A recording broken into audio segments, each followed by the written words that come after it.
Well, unions held a rally in front of Nipissing MPP Vic Fedeli's office in North Bay this morning, demanding the province find money to save the 40 jobs being cut next March at the hospital. CTV's Taschner reports. Investments, not cuts! In the spirit of giving, the union representing hospital workers leaves a present at Nipissing MPP Vic Fedeli's office door, a lump of coal. Unfortunately, he's not in. Describing him as the Grinch that stole health care in North Bay. We're going to rev up the campaign in this community to press him as a senior minister in the Ford government to come through with adequate funding because the community depends on this hospital. The union places the blame for 40 hospital job cuts coming in mid-March squarely on the Ford government.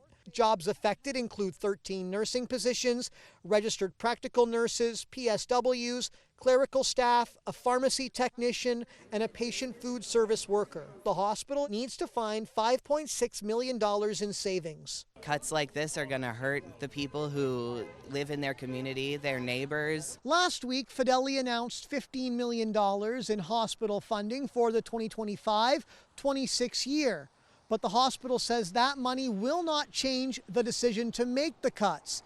The hospital adds it will allow staff to support alternate levels of care and improve patient flow. According to the union, that money is not new and was already built in the hospital's budget. We're not buying into his smoke and mirrors. The strategy Mr. Fedeli's trying to employ here is to show his constituents that he's trying to do something about healthcare when really he's not. On funding, Fedeli says in part, since 2020, we have increased annual funding for the NBRHC by $49.3 million, a nearly 20% increase as part of our government's $91 billion investment in healthcare across the province. The province and hospital have maintained since October the cuts will not impact patient services at the hospital.